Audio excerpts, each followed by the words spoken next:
আজি আমাৰ কাৰণে এটা সৌভাগ্যৰ দিন ৯৪ নং মাহমৰা সমষ্টিৰ পৰা নৱনিৰ্বাচিত বিধায়ক শ্ৰদ্ধাৰ শ্ৰীযুত সুৰুজ দিহিঙীয়া ডাঙৰীয়াক আজি আমি আমাৰ কাৰ্যালয়ত পোনপ্ৰথমবাৰৰ বাবে তেখেতে পদাৰ্পণ কৰিছে আৰু তেখেতক এটা আনুষ্ঠানিক কাৰ্যসূচীৰ মাজেৰে আমি সম্বৰ্ধনা এটা অনুষ্ঠান ৰাখিছিলোঁ।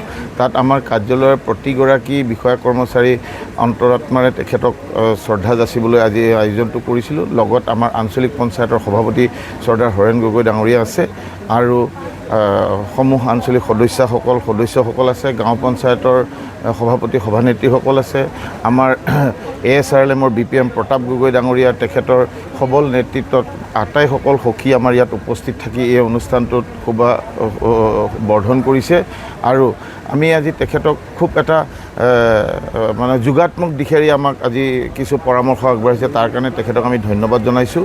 আমি নতুন এজন বিধায়ক পাইছোঁ, নতুন বিধায়কৰ লগত কাম কৰাৰ আমাৰ অন্তৰাত্মাৰ পৰা আমি তেখেতৰ মাৰ্গদৰ্শন বিচাৰিম। আগন্তুক দিনত আমি তেখেতৰ লগত কাম কৰি যাম বুলি আশা কৰিছোঁ। চৰকাৰী আঁচনিসমূহৰ বিষয়ে পৰ্যালোচনা চৰকাৰী আঁচনিসমূহ আমাৰ ব্লক পৰ্যায়ত আজিলৈকে যিমানখিনি কাম আছে MGNREGA, 15 ফাইনেন্স, NSAP, PMAY, এটিকলি দুটিপাত, অৰুণোদয়, এই গোটেইসমূহ ব্যৱস্থাত তেওঁক আমি অৱগত কৰিছোঁ। এটা তেওঁক নোট ফাইল এটাও দিছোঁ যে তেখেতে গোটেই অনুষ্ঠানটোৰ বিষয়ে কিছু আভাস পায়।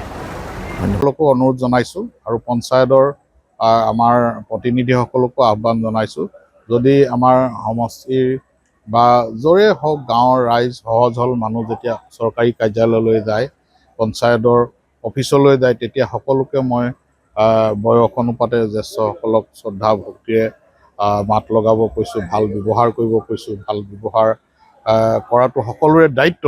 কেতিয়াবা ক'ৰবাত এনেকুৱা দুই এক ঘটনা হয়, ভাল ব্যৱহাৰ কেতিয়াবা নকৰে অন্যান্য কামত ব্যস্ত থকাৰ কাৰণে।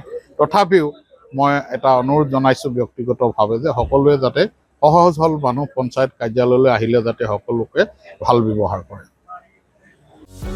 যিকোনো খবৰৰ বাবে যোগাযোগ কৰক আমাৰ এই নম্বৰত 9181 307 221।